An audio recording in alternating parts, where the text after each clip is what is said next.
देखंतु ए रोड टा होची बरहमपुर रायगड़ा जीवा पई NH 59 रोड। आउ मो सामना रे देखुथिबे ऊपर बोर्ड रे लिखा जाईची मां मौरी कालुआ मंदिर 3 किलोमीटर जीवा पई। आउ ए जो ऊपर जो अछि ऊपर जो NH 59 रोड रो पाखरे जो गाँडा ना होची पदरवाली। आउ जो आमे मौरी कालुआ जो अछि हमरो मां मौरी कालुआ आंके होचंदी मां बड़ भौणी, जहा कि पदरवाली टू NH 59 पदरवाली टू 3 किलोमीटर रे अंतेई पंचायत रे अवस्थित, जहा कि गंजाम जिल्लार कुकुड़ाखंडी ब्लॉक अंतर्गत रे जाउची। पाखरे मां को नमस्कार करी आमे खेमुंडी कालुआ सान भौणी पाखु जिबा दर्शन करबा। तेबे देरी न करी चलंतु जिबा मां को दर्शन करबा पय।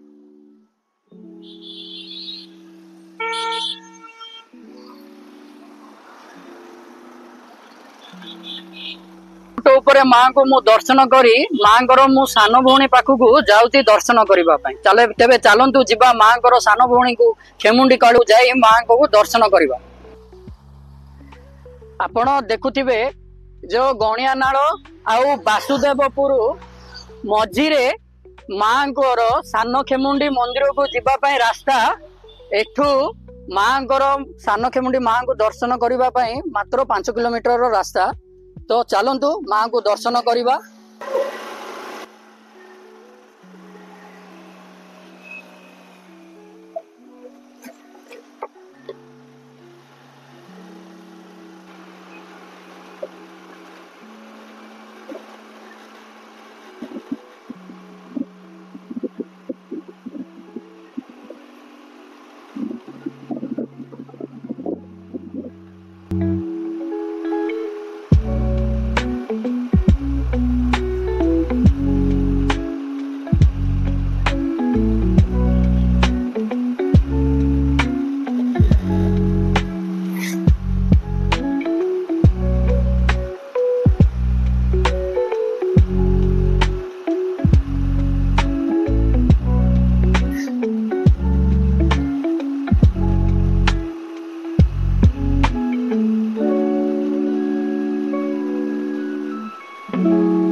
दिगबंडी ब्लॉक अंतर्गत तुरुबुड़ी पंचायतर मरेईबाड़ी ग्राम रे मां सान खेमुंडी आविर्भाव करिसंती आउ पीठरे पूजा पाती।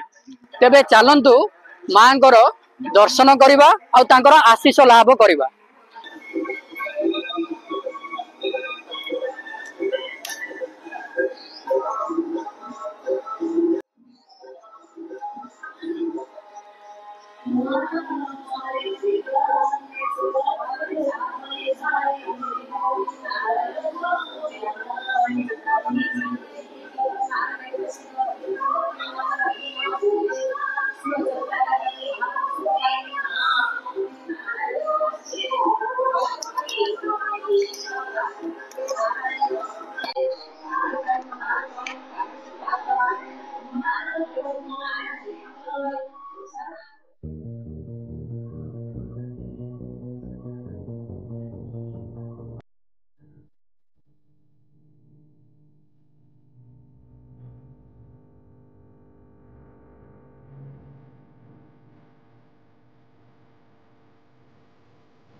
ତାଙ୍କ ବିଷୟରେ କିଛି କଥା ହେବା। ଚାଲନ୍ତୁ ତାଙ୍କ ବିଷୟରେ ଟିକେ ଅଧିକ ଜାଣିବା ପାଇଁ ମୋ ସାମ୍ନାରେ ଅଛନ୍ତି, ତାଙ୍କ ସହିତ କଥା ହେବା। ଚାଲନ୍ତୁ, ଆପଣ ନାଁ କୁହନ୍ତୁ। ମୋ ନାଁ ଭୀମସେନ ମଲ୍ଲିକ ଆଜ୍ଞା। ଆମର ପୂର୍ବରୁ ଇଏ କୋ ବ୍ଲକ ରେ ଯାଉଛି? ଆମର ଏଇଟା ଦିଗପଣ୍ଡି ବ୍ଲକ ର କୋ ପଞ୍ଚାୟତ? ପଞ୍ଚାୟତ ତୁରୁଗୁଡି ପଞ୍ଚାୟତର। ଏଇଟା କୋଉ ଗାଁ ରେ ଅଛନ୍ତି? ଏଇଟା ମରେଇବାଡି। ମରେଇବାଡି ଗାଁ। ଆଉ ଥାନାଟା ହଉଛି ପାଟପୁର ଦିଗପଣ୍ଡି। ଆଗେ ଥିଲା ପାଟପୁର, ଏବେ ଦିଗପଣ୍ଡି ବର୍ତ୍ତମାନ ପଳେଇ ଆସିଲା। Block Digapahandi, panchayat Turugudi, post Gokunpur. ଆମର ଗ୍ରାମ ହଉଛି ମରେଇବାଡି, କେମଣ୍ଡି କାଳୁଆ। କେମଣ୍ଡି କାଳୁଆଙ୍କର ଯୋଉ ପ୍ରଥମରେ ଯୋଉ ପୂଜା କରୁଥିଲେ, ଏଇ ସ୍ଥାନ ପୁରା ଜଙ୍ଗଲ ହେଇକି ଥିଲା, କିଛି ନଥିଲା। ଗାଁ ଥିଲା ସିଆଡେ, ସେପଟକୁ ଥିଲା। ନାଇଁ ସିଆଡେ ଥିଲା ମରେଇବାଡି ଗାଁଟା ସିଆଡକୁ ଥିଲା। ଏଇଠି ଗାଁ ଗଣ୍ଡା କିଛି ନଥିଲା। ଏଇଟା ଖାଲି ଜଙ୍ଗଲ ହେଇକି ଥିଲା। ଜଙ୍ଗଲ ହେଲେ ଆମର ରାମଚନ୍ଦ୍ର ବୁଢା, ଟୁବୁରା ବୁଢା ସେମାନେ ଆସି ଏଇଟାରେ ଗୋବର ଟିକେ ଆଣି ଲିପି ଧୂପକାଠି ଟିକେ ଲଗେଇ ହାଣ୍ଡି କଳସିରେ ଭୋଗ ରାନ୍ଧିକି, ହାଣ୍ଡି କଳସିରେ ଆଗ ସେତେବେଳକୁ ଅନ୍ନ ଭୋଜନ କରୁଥିଲେ। ମହାପ୍ରଭୁଙ୍କୁ ଭୋଜନ ଦଉଥିଲେ, ସେଇ ଭୋଜନ ତାଙ୍କେ ବି ଭୋଜନ କରୁଥିଲେ। ଏମିତି କେତେ ଦିନ ଗଲା ପରେ ଲୋକ କହିଲେ, ଆରେ ବାବୁ, ଏଇ ଜଙ୍ଗଲରେ କି ପାହାପୁର ଅଛି, କି ଠାକୁର ଅଛି? ଏଇଠି ତ କିଛି ନାହିଁ। ଏ ଜଙ୍ଗଲ ଭିତରେ ତମେ କଣ କରୁଛ? ସେମାନେ କହିଲେ, ବାବୁରେ, ଏଇଠି ଆମର ମହାପୁର ଅଛି। କୋଉମାନେ କହୁଛନ୍ତି ଯେ ରାମଚନ୍ଦ୍ର ବୁଢା ଆଉ ଟୁବୁରା ବୁଢା, ସେମାନେ ଦୁଇ ଜଣ ପୂଜା କରୁଛନ୍ତି। ପୂଜା କଲେ, ସେଇଠୁ ରେଙ୍ଗୁନ ଯାଇଥିଲେ ଲୋକ। ରେଙ୍ଗୁନ ର ଗୋଟେ ଜଡାଟି ଏଇ ଗାଁ ଲୋକ ପାଟି ପୁଟିବାର ନାହିଁ, ସେଇ ଲୋକ ରେଙ୍ଗୁନ ଯାଇଥିଲେ। ସେ ତାକୁ ଡାକିଲେ, ଆରେ ବାବୁ, ତୋର ତ ପାଟି ପୁଟୁନି, ଜଡା ହେଇଛୁ, ତୁ ଆମ ସାଙ୍ଗରେ ଆ। ଆମ ସାଙ୍ଗରେ ଆସିଲେ ଲୋକ ଜାଣିବେ ଯେ ଏଇଠି ପ୍ରକୃତରେ ମହାପୁରୁ ଅଛନ୍ତି। ହେଲେ ଏବେ ଆମେ ଗୋବର ଲେସିକି ଆମେ ପୂଜା କରୁଛୁ, ଆଉ କିଏ ଦେଖୁଛନ୍ତି ମହାପୁରୁ? କିଏ ଦେଖୁନାହାନ୍ତି। ସେମିତି ହେଇକି ସେଇଟା ଲୋକ ହସୁଥିଲେ। ଏଟା ମହାପୁରୁ ନାହିଁ। ମାନେ ଆଦିବାସୀ ଲୋକ କଣ ଜାଣିଛନ୍ତି, ତାଙ୍କର ନୀତିକାନ୍ତି କଣ? ଯୋଉଠି ହେଲେ ମାଟି ମିଶେଇକି ଲିପିକି ଧୂପକାଠି ଦେଇକି ମହାପୁରୁ ଅଛନ୍ତି ବୋଲି କହୁଛନ୍ତି। ସେଇଭଳି କାମ କରୁଥିଲେ। ହେଲେ ଜଡା ବୁଢାକୁ ଡାକିଲେ, ଜଡା ବୁଢା ଆସିଲା। ତାର କେତେ ଦିନ ପୂଜା କଲା ପରେ ତାର ପାଟି ଉଠିଲା। ପାଟି ଫୁଟିଲା ପରେ ବିଖ୍ୟାତ ହେଲା ନା, ଜଡା ବୁଢାଟା ତାର ପାଟି ଫୁଟୁ ନଥିଲା। ଆକ୍ଚୁଆଲି ସେଠି କଣ ଗୋଟେ ମା ଅଛନ୍ତି, ତାର ପାଟି ଫୁଟିଲା। ଆଉ ଚାଲ ଯିବା। ତାଳ ମୃଦଙ୍ଗ ଧରିକି ଆମର ଏ ଏରିଆ ଲୋକ ସବୁ ଆସିକି ଏଠି ଖୋଳିଲେ। ସେତେବେଳକୁ ରଜା ଶାସନ ଥାଏ। ରଜା ମାନେ ମିଟିଂ କଲେ, ତାଙ୍କର ସବୁ ଏରିଆ ମହୁରୀ ରାଜା, କେମୁଣ୍ଡି ରାଜା, ବଡକୁଣ୍ଡି ରାଜା, ଏମିତି ସବୁ ମିଟିଂ କଲେ। ମିଟିଂ କଲା ପରେ ଏଠି କାଳୁଆ ଗୋଟେ ବାହାରିଲେ, ଆଉ ଗୋଟେ ଜଗନ୍ନାଥ ଗୋଟେ ବାହାରିଲେ। ଜଗନ୍ନାଥ କୋଉଠି ଅଛନ୍ତି? ସେ ବାସୁଦେବପୁର। ଆଉ ଗୋଟେ ମହୁରୀ କାଳୁଆ ବୋଲିକି ସେଇଠି ପଳେଇଲେ। ମହୁରୀ ରଜା କହିଲେ, ହଉଛନ୍ତି ବଡ ଭଉଣୀ। ମହୁରୀ କାଳୁଆ ସିଆଡେ। ଆଉ ଗୋଟେ ମହୁରୀ କାଳୁଆ ଅଛି। କିନ୍ତୁ ଆମର ଏଇଠୁ ତିନିଟା ପିସ୍ ହେଲେ। ତିନିଟା ପିସ୍ ହେଲା ପରେ ଗୋଟେ ନେଇଗଲେ ମହୁରୀ କାଳୁଆକୁ ନେଇଗଲେ, ଆଉ ଗୋଟେ ଗୋପାଳପୁର ନେଇଗଲେ। ଗୋପାଳପୁର ବାଲା ମାନେ ବାସୁଦେବପୁର ନେଇଗଲେ। ଆଉ ଏଇ ଗୋପାଳପୁର ବାସୁଦେବପୁର ଗଲା। ଆଉ ଏଇଠି ଆମର ଗୋଟେ କାଳୁଆ ରହିଲେ। ପ୍ରଥମରେ କାଳୁଆଟା ଏଇଠି ଆକା ହାତ ଯାତ୍ରା। ତ ମାଙ୍କର ଯାତ୍ରା ଯୋଉ ସଂକ୍ରାନ୍ତିରେ ଯୋଉ ଯାତ୍ରା ହଉଛି, ମୀନ ସଂକ୍ରାନ୍ତିରେ ସେଇଟା ଯାତ୍ରା। ମୀନ ସଂକ୍ରାନ୍ତିରେ ଅଧିକ ଜାନୁଆରୀ, ଫେବୃଆରୀ, ମାର୍ଚ୍ଚ ମାସ ମୀନ ସଂକ୍ରାନ୍ତିରେ ଯାତ୍ରା। ଆଉ ଯୋଉ ତିନି ଭାଗ ଯୋଉ ହେଲା ଯୋଉ କହିଲେ, ସେ ଯୋଉ ମାଙ୍କର ଜଗନ୍ନାଥ, ସେ ବାସୁଦେବପୁର ସେ ତାଙ୍କ ଯାତ୍ରା କରୁଛନ୍ତି। ସେଇଟା କେବେ ଯାତ୍ରାଟା ହଉଛି ତାଙ୍କର? ଜଗନ୍ନାଥ ଯୋଉ ଯାତ୍ରା ହେଲା ବେଳେ ଟାଇମରେ ଆଷାଢ ମାସରେ ରଥଯାତ୍ରା ହଉଛି। ଆଉ ଆମର ଯୋଉ ବଡ ଭଉଣୀ ଯୋଉ କାଳୁଆଟା ତାଙ୍କର ମହୁରୀ କାଳୁଆ ପଣା ସଂକ୍ରାନ୍ତି ପଣା ସଂକ୍ରାନ୍ତି ଦିନ ପଣା ସଂକ୍ରାନ୍ତିରେ ସେଠି ଯାତ୍ରା ହୁଏ। ମେରୁ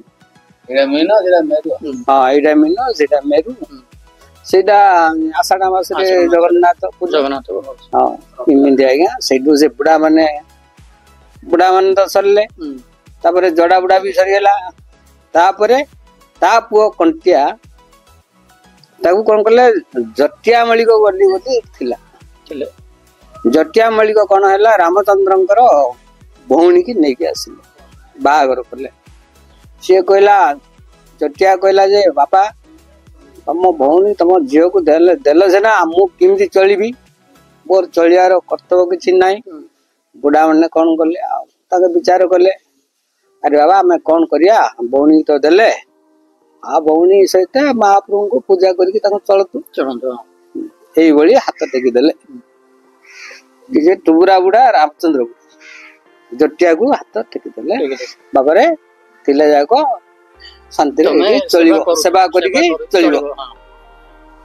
କଲା ପରେ କେତେ ବର୍ଷ ହେଇଛି ନାନୀ ମୋର ପିସ୍ ନାନୀ ମୋ କାଳ ହେଇଗଲେ ସିଏ ଆଉଥରେ ଗଲେ ବାପା ଆଉ କଣ କରିବା ସେ ପିସ୍ ନାନୀ ମରିଗଲେ ତମେ ଆଉଥରେ ମହାପୁରୁଷ ନେଇଯିବ ମତେ ଆଉ କେମିତି ମୁଁ ଚଳିବି ତମର ଆଉ ଗୋଟେ ଭଉଣୀ ଅଛି ସେଇ ଭଉଣୀ ଗଲେ ଦିଅ ମୁଁ ଚଳ ପୁଚଳ ହେବି। ସେଇ ଭଉଣୀ କି ଆଉଥରେ ଦେଲା ପରେ ସେଇ ଝିଅ ଟା ଗୋଟେ କାଣି ହେଇଯାଇଛି କଣ ଆଖି କଣା ହେଇଯାଇଛି। ହେଲେ ସେ ଭଲ ଲୋକଟା ଧାନ ଶୁଖେଇଥିଲେ ଆଉ ମା ସେତେବେଳକୁ ନୂଆ ବୋଉ କୁକୁଡାକୁ ଅଡେଇଲା ବେଳକୁ ସେ ଡାଙ୍ଗି ଯାଇକି ତା ଆଖିରେ ତାଙ୍କ ଘରେ ଗଣ୍ଡଗୋଳ ଆଖି କଣା କରିଦେଲୁ ତୁ ବୋଲି ଆଉ ଯାହା ତ ହେଲାନି ସେଟାକୁ ଆସିବ କି ଆଜ୍ଞା ଆଖି ତ କଣା ହେଇଗଲାନି। ଏବେ ସିନା ଚେରମୂଳ ସେତେବେଳକୁ ତ କାଲି ଡାକ୍ତର କିଛି ନଥିଲେ ସେତେବେଳକୁ ଏମିତି ହେଇକି ସେ ଝିଅଟାକୁ ଆଉଥରେ ବାହା ହେଲେ ଜଟିଆ ମଳିକ ତାକୁ ଜଟିଆ ମଳିକଙ୍କର ତାଙ୍କ ସବୁ ସେବା କରିବା ପାଇଁ ଏଇଟା ବାଧ୍ୟ କରିଥିଲେ। ହେଲେ ଆମର ଦିଗପହଣ୍ଡି ବ୍ଲକ ର କଣ ସୁବିଧା କଣ କରିଛନ୍ତି କି କଣ ପଞ୍ଚାୟତ ଥ୍ରୁରୁ ବ୍ଲକ ଥ୍ରୁରୁ କଣ ଆପଣଙ୍କୁ ସାହାଯ୍ୟ ମିଳିଛି କି ଏପର୍ଯ୍ୟନ୍ତ? ମନ୍ଦିର ପାଇଁ କୌଣସି ଲୋକ ଆମର ଗଭର୍ଣ୍ଣମେଣ୍ଟ ରୁ କୌଣସି ବ୍ଲକ ରୁ କୌଣସି ଲୋକ ଦେଇନାହାନ୍ତି ଦାତା ମାନେ ଦେଇଛନ୍ତି ଏ ଜାଗାଟା ଦାତା ମାନେ ବ୍ରହ୍ମପୁର ଆଉ କିଛି ହେଲେ କୌଣସି ପ୍ରକାର ଅନୁଦାନ ମିଳିଛି। ଏ ଯୋଉ ବାଉଣ୍ଡରୀ ଯାହା ହେଇଛି ବ୍ରହ୍ମପୁର ଜଣେ ଲୋକଟେ ଯାଇଛି ଆଉ ଯେତିକି ମନ୍ଦିର କରାହେଇଛି ସବୁ ବାହାର ଲୋକ କରାଯାଇଛି ସରକାର କୌଣସି ଟଙ୍କାଟି ପଇସା ଏଠି ଅନୁଦାନ ନାହିଁ। ହେଲେ ଆପଣ କଣ ଚାହୁଁଛନ୍ତି ସରକାରକୁ କଣ କହିବାକୁ ଚାହୁଁଛନ୍ତି? ଆମେ ଚାହୁଁଛୁ ସରକାର ତରଫରୁ ଯଦି ମିଳିଥାନ୍ତା ଆମର ଟିକେ ମନ୍ଦିର ଚାରିପଟେ ବାଉଣ୍ଡରୀ ହେଇଥାନ୍ତା ଉନ୍ନତି ହେଇଥାନ୍ତା ତାପରେ ରାସ୍ତା ଟିକେ ସୁବିଧା କରିଥାନ୍ତା ଲୋକ ଆସିବା ପାଇଁ ବୋଲିକିରି ମା ପ୍ରତ୍ୟେକ ଦମେ ମା ଡାକିଲେ ଓ କରିବେ ଆଉ ଏମିତି ମାଙ୍କର ଆଉ ଆସ୍ତେ ଆସ୍ତେ ଆମର ନବରାତ୍ରି ବି ଆମେ କରିନଥିଲୁ ଆମର ବେହେରା ଆଜ୍ଞା ବ୍ରହ୍ମପୁର ଜଲ୍ଦି ସେ ବହୁତ ସଚେତ ଆଜିକୁ 10 ବର୍ଷ ହେଲା ସେ ଆସିକିରି ଆମକୁ ନବରାତ୍ର 9 ଦିନ ପାଇଁ ବୋଲି ମାଙ୍କ ପାଇଁ ଲୋକ ଭିଡ କରୁଛନ୍ତି। ନାମ ବି ଚାଲିଛି ଅହର୍ନିଶି ଆଉ ପ୍ରତ୍ୟେକ ସଂକ୍ରାନ୍ତି ଚାଲିଛି ନାମ ଚାଲିଛି ତାପରେ ଘର ଦ୍ୱାର କୋଟା ଟିକେ ସେମାନେ ଏଇ ସ୍ଥାନରେ କୌଣସି ଘର ଦ୍ୱାର କିଛି ନଥିଲା ମାଙ୍କର ଘର ଦ୍ୱାର କିଛି ନଥିଲା। ଏଇ ମାଙ୍କର ଚାଳ କୁଡିଆ ଗୋଟେ କରାହେଇଥିଲା ଯେତେବେଳେ ଖୋଳିଲା ପରେ ସାଙ୍ଗେ ସାଙ୍ଗେ ଚାଳ କୁଡିଆ କରିକି ରଖିଲେ ତାପରେ ଅଛନ୍ତି ସେ ମା ସେ ଯୋଉ ଲିପି ଭାଇନା କହୁଥିଲେ ଯେ ଲିପିକି ଯୋଉ ପୂଜା କରୁଛନ୍ତି ମା ତଳକୁ ପୁତି ରହିଥିଲେ ମଣିଷ ଗାଡରେ ସେମାନେ 2 ମଣିଷ 3 ବର୍ଷ ଗାଡ ଖୋଳିଲା ପରେ ଲୋକ ବିଶ୍ୱାସ କରୁନଥିଲେ ହେଲେ ଖୋଳିଲା ପରେ ମା ଯୋଉ ଅଛନ୍ତି ମଝିରେ ଅଛନ୍ତି ଦୁର୍ଗା ସେ ମା କଣ ତିନି ପିସ୍ ହେଇକି ବାହାରିଲେ ତଳରୁ ବାହାରିଲେ ଜଏଣ୍ଟ କରାହେଇଛି ଆଉ ଯୋଉ ସାଇଡ ରେ ଅଛନ୍ତି ଲକ୍ଷ୍ମୀ ସରସ୍ୱତୀ ଇଏ ହଉଛି ଦୁର୍ଗା ସେ ସାକ୍ଷାତ ମା ଦୁର୍ଗା ଆଉ ଯୋଉ ଲକ୍ଷ୍ମୀ ସରସ୍ୱତୀ ଦିପଟେ ଯୋଉ ଅଛନ୍ତି ସେମାନେ ମୂର୍ତ୍ତି ସ୍ଥାପନ କରାଯାଇଛି ପ୍ରତ୍ୟେକ ମା ଯୋଉ ଜାଗାରେ ଖୋଳା ହେଇଛି ସେ ଜାଗାରେ ତାକୁ ସ୍ଥାପନ କରିକି ତାପରେ ଚାଳ ଘର ଥିଲା ଆସ୍ତେ ଚାଳ ଘର କରାହେଲା ବୁଝିଲେ କି ଆଜ୍ଞା। ସେ ଯେତେବେଳେ ଖୋଳିଲେ ସବୁ 4-5 ଖଣ୍ଡ ଗାଁ ମର୍ଦ୍ଦଙ୍ଗ ନାମ କୀର୍ତ୍ତନ କରିକି ସବୁ ଆସିଲେ ସେ ଜାଗାଟା ଖୋଳା ହେଲା ପରେ ସେ ବାହାରିଲା ପରେ ମୌରୀ ଲୋକ କହିଲେ ରାଜା କହିଲେ କି ମୋର ଗୋଟେ ଫିଷ୍ଟ ଗୋଟେ ଦରକାର ଗୋପାଳପୁର ବାସଦେବପୁର କହିଲେ ଗୋପାଳପୁର ବାଲା ସେତେବେଳକୁ କହିଲେ କି ଆମକୁ ଜଗନ୍ନାଥ ଦରକାର ଆଉ ଖଣ୍ଡେ ଏଇଠି ତିନିଟା ପିସ୍ କରାହେଲା। ଗୋପାଳପୁର ତାଙ୍କେ ଆଉ ଥରେ ବାସୁଦେବପୁର ନେଇଗଲେ। ଜଗନ୍ନାଥ ବାସୁଦେବପୁର ରହିଲା। ଆଉ ତାପରେ ଏଇଟା ଘର ଦ୍ୱାର ଟିକେ ଟିକେ ହେଲା। ସେଇଠୁ କୋଉ କୋଉ ଦାତା ମାନେ ଜୁଟୁଛନ୍ତି ଆଉ ମୁଁ ଏଇଟା ଘର ଠିକ କରିବି, ସେଇଟା ଗୋଟେ ଏଇଟା କରିବି, ସେଇଟା ଚାଲିଛି। ସରକାର ଦ୍ଵାରା ଗଭର୍ଣ୍ଣମେଣ୍ଟ ଦ୍ଵାରା କିଛି ଆସିନାହିଁ। ମାଙ୍କର ପ୍ରକୃତରେ ବିଶ୍ୱାସ ଖବର ବି କୋଉଠି ବି ଯାଇପାରୁନି, ଖବର ବି ଯାଇପାରୁନି, କେହି ବି ଜାଣିପାରୁନି। ତ ଏଇ ଭିଡିଓ ମାଧ୍ୟମରେ ଆପଣ କଣ କହିବାକୁ ଚାହୁଁଛନ୍ତି ଦର୍ଶକ ମାନଙ୍କୁ କୁହନ୍ତୁ? ଏଇଟା କେମିତି ସୁଯୋଗ ହବ, କେମିତି ଉନ୍ନତି ହବ? ଏବେ ଗୋଟେ ମ୍ୟାଡାମ ଆସି ମଝିରେ ଆସିଲେ, ଦେଖିଲେ ମ୍ୟାଡାମ ଗୋଟେ ରୋଷେଇ ଶାଳ ଦେଖୁ, ସେଇଟା ଗୋଟେ ପୁନାସ ହେଇକି ଅଛି। ଆଉ ଜଣେ ସେଇଟା ଗୋଟେ ପୁନାସ ହେଇକି ଅଛି। ମୁଁ ଗୋଟେ ଏଇଟା ଗୋଟେ ରୁମ ମାନେ ବସା ଉଠା କରିବା ପାଇଁ ରୁମ ଗୋଟେ ଦେବି, ସେଇଟା ଗୋଟେ କମପୁତା ହେଇକି ଅଛି। କିନ୍ତୁ ଅଯୋଧ୍ୟାରେ ଯାଇଛି ମାନେ ରହିଯାଉଛି। ଗଭର୍ଣ୍ଣମେଣ୍ଟ ଯଦି ନେଇଥାନ୍ତା କିଛି କିଛି ଉନ୍ନତି ହେଇଯାଇଥାନ୍ତା। ତ ଦେଖନ୍ତୁ ଦର୍ଶକ ବନ୍ଧୁ ମାନେ, ଯଦି ଆପଣଙ୍କୁ ଆଙ୍କର ଗାଁ ଲୋକମାନଙ୍କର ଯଦି କଥା ଆପଣଙ୍କୁ ପସନ୍ଦ ହେଲା ତ ଭିଡିଓଟି ଅଧିକ ମାତ୍ରାରେ ସେୟାର କରନ୍ତୁ, ଯାହାକି ଆମର ଓଡିଶା ଗଭର୍ଣ୍ଣମେଣ୍ଟ ପାଖକୁ ଏଇ କଥାଟା ପହଞ୍ଚିବ, ଯାହାକି ମନ୍ଦିରର ଆହୁରି ଉନ୍ନତିକରଣ ଆଉ ଉନ୍ନତି ଡେଭଲପମେଣ୍ଟ ବି ହୋଇପାରିବ। ଧନ୍ୟବାଦ। ତାପରେ ଆଜ୍ଞା ଆମର ରାମଚନ୍ଦ୍ର ବୁଡାର ତାର ପୁଅ କଣ୍ଟିଆମଳିଙ୍କର ପୁତ୍ର ହଉଛି ଭୀମ। ମୁଁ ବି କେତେ ମାନେ ପୂଜା କଲି, ମୋ ଶରୀର ଅସୁସ୍ଥ ହେଇଗଲା। ବୁଢା ପୂଜା କରୁଥିଲା ବାପା, ଜଟିଆ ଆଗେ ପାଷ୍ଟରେ ପୂଜା କରୁଥିଲା, ସିଏ କରୁ କରୁ ସିଏ କାଳ ହେଇଗଲେ। ତାପରେ ଆଉ ଜଣେ ଅବି ବୋଲି ଗୋଟେ ଆମ ଗାଁରେ ଥିଲା ସାହିରେ, ଅବିବାକୁ ମତେ ଡାକିଲେ। ତା ବାପା ବଡ ରାଗି ଲୋକ, ଅବିକି ଆମ ବାପା ଡାକିଲେ, ଅବି ତୁ ଆରେ ମତେ ଦୁଶୁନି, କିଏ ପୂଜା କଲା ଭଳିଆ ଦୁଶୁନି, ଆଉ ତୁ ଟିକେ ଆ ପୂଜା କରିବୁ। ମାମୁଁ ମୁଁ ଆସିବି ଯେ ମୋ ବାପା ତ ବେଶୀ ରାଗି, କେତେବେଳେ ମାରି ପକେଇବ, ଆଉ ସଦାବେଳେ ମୁଁ ତ ଆସିପାରିବିନି, ଗଡେ ଆରେ ଶିଖେ ମହାପୁର ପୂଜା। ସିଏ ଲୋକ ମଧ୍ୟ ଆସିଥିଲେ, ସିଏ ଆସିଲେ ବହୁତ ଦିନ ରହିଲେ। ସିଏ ଅଭିଭାବକ ମଧ୍ୟ କାଳ ହେଇଗଲେ। ତାପରେ ତା ଭାଇନା ଗୋଟେ ପୂଜା କଲେ, ସିଏ ଗୋଟେ କାଳ ହେଇଗଲେ। ଆମ ବାପା ଡାକିବାର ଅବିକି ଡାକିଥିଲେ। ଆଉ ଆମର ତାଙ୍କେ ଦି ଭାଇ କଣ୍ଟିଆଗିରି ଗଙ୍ଗା, କଣ୍ଟିଆର ମାନେ କଣ୍ଟିଆ ଗଙ୍ଗା ଦୁଇ ଭାଇ। ରାମଚନ୍ଦ୍ରର ପୁଅର ତାଙ୍କର ପୁଅ, ତା ପୁଅ ହଉଛି କଣ୍ଟିଆର ପୁଅ ହଉଛି। ହଁ, ହେଲେ ମୁଁ ବି ଗୋଟେ ବର୍ଷେ କାମ କଲି, ପୂଜା କଲି। କଲା ପରେ ମୋର ଦେହ ଅସୁସ୍ଥ ହେଇଗଲା। ଗାଁ ବାଲାକୁ ଡାକିଲି, ତାପରେ ମୋର ଦେହ ଅସୁସ୍ଥ ହେଲା, ଚାବିଟା ମାନେ ଆଉ କିଏ ହେଲେ ପୂଜା କରିବେ, ଚାବିଟା କହିକି ଦେଇକି ମଝିରେ ମୁଁ ଆସୁଛି। ଏବେ ଆଉ ଜଣଙ୍କୁ କରାହେଇଛି। ଏଟା ସରକାର ତରଫରୁ ଯେମିତି ଯାଏ, ଗଭର୍ଣ୍ଣମେଣ୍ଟ ତରଫରୁ ଯିବ, ତାହେଲେ କିଛି ଉନ୍ନତି ଅଧିକା ଟିକେ ହବ। ତ ଦର୍ଶକ ବନ୍ଧୁ ମାନେ ତ ଶୁଣିଲେ, ମୋର ବି ଅଜାଙ୍କର ଗାଁ ପିତାମ୍ବରପୁର, ମୁଁ ପ୍ରତିବର୍ଷ ଆସି ମାଙ୍କର ଦର୍ଶନ କରେ। ନବରାତ୍ର ଯୋଉ ଚାଲେ 9 ଦିନ ମାଙ୍କର ପୂଜା, 9 ଦିନ ଭିତରୁ ମୁଁ ଆସିକିରି ଯୋଉ କୌଣସି ଦିନ ହେଲେ ମଧ୍ୟ ମୁଁ ଆସି ମାଙ୍କର ଆଶୀଷ ଲାଭ କରି ଯାଏ। ହଉ ଠିକ ଅଛି ଆଜ୍ଞା। ଆଉ ଗୋଟେ ଆମର ଯୋଉ ବୁଢା ମାନେ ଯୋଉ ପୂଜା କରୁଥିଲେ, ସେଇ ଟାଇମ ରେ ପିତାମ୍ବରପୁର ସେ ଗୋସାଇଁ ମାନେ ତାଙ୍କର ମିଲ୍ ବାଲା ତାଙ୍କର ମାମୁଁ ଅଜା ହେବେ। ତାଙ୍କେ ଏଇଟାକୁ ଆମର ଗୋସାଇଁ ବାପା ତାଙ୍କେ ମିଲ୍ ବାଲା ବହୁତ ମାନେ କଣ୍ଠସ୍ଥ ହେଇକି ତାଙ୍କେ ସବୁ ସାହାଯ୍ୟ ସହଯୋଗ ସବୁ କରୁଛନ୍ତି।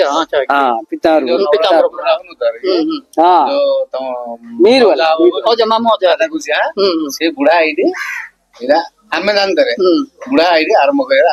ଆମେ ତ ଛୋଟ ହେଇଥିଲୁ, 10-12 ବର୍ଷ ହେଲେ ଆଣିଥିବେ ଚନ୍ଦ୍ରଶେଖର ଯୋଉ ଯାହା ଯୋଉ ଅଛି ନା, ଆମେ ସବୁ ଜାଣିଛୁ। ଯୋଉ କହିଲେନି ମିଲ୍ ବାଲା, ତାଙ୍କେ ମାମୁଁ ଅଜା ହେବେ। ତାଙ୍କେ ମେନ୍ ଲୋକ ଆଜ୍ଞା, ମାଙ୍କର ମେନ୍ ଲୋକ ତାଙ୍କେ। ଆମ ବାପା, ଆମ ଗୋସାଇଁ ବାପା, କୋଟି ଗୋସାଇଁ ବାପା, ତାଙ୍କେ 2 ଜଣ, ଆମ କଣ୍ଟିଆ 3 ଜଣ, ଜଟିଆ ଆମ ବାପାରିକା ଦେବାରୁ ଜଟିଆ ପୂଜା। ହଁ, ସେଇ ବାପା ମାନେ जो पिता जो छंदी सेही मिल वाला का सहयोग करछन आज पर्यंत करी आसुथुले कतटी कहबि ना या कार हेडी ए जियो सुनंतु जियर बापा चाबी हैंडओवर करा हितला हमें पूजा करिया पे ताकू देइथिले सीए कोन कला चाबीटा कोन में तमे लुगा पटा सब बिक्री करुच बोली चाबीटा पिंगी देले तापरे नाना प्रकार कथा कहि देई की बारी सेइडू से मिल वाला दुख मन करले केबे माने हमरो केही कोइ नथिले बुढ़ा माने कोइ नथिले कि तार पुओ माने कोइ नथिले खाली रे टुकाटा हमको एत कथा कहि देला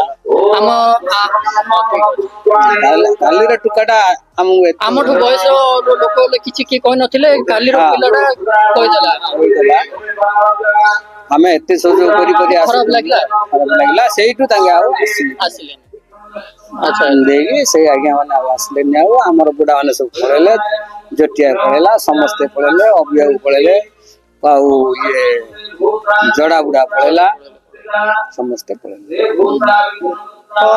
हमर सरकार तरफ जति हमर किछि मांग पाई उन्नति करे आस्था बहुत उन्नत हेता था आ माग चूचा करी भी हम यात्रा टी करछ मांग कर हम पाखे किछि नाही तापरे बाहर लोक जेआर जे मनस्कान पूर्ण हला से माने के घर टे करतन के कोन टे दड़ार चलटे दोचन एमिति हम चलुछु सरकार तरफ जति हमर सुविधा आछन त बहुत डेवलपमेंट है तो डेवलपमेंट हेता आपनकर मध्ये टिके सुविधा हेतन त बोले हम आशा करछु ये आसीबे पर्यटक माने आसिले आपनकर टिके इनकम भी बढ़ी थांदा आपण वीडियो टी जदी भल लागिला आपण अधिक मात्रा रे ए वीडियो टी शेयर करंतु जाय कि मंदिर रो आउरी उन्नतिकरण होई परिबो धन्यवाद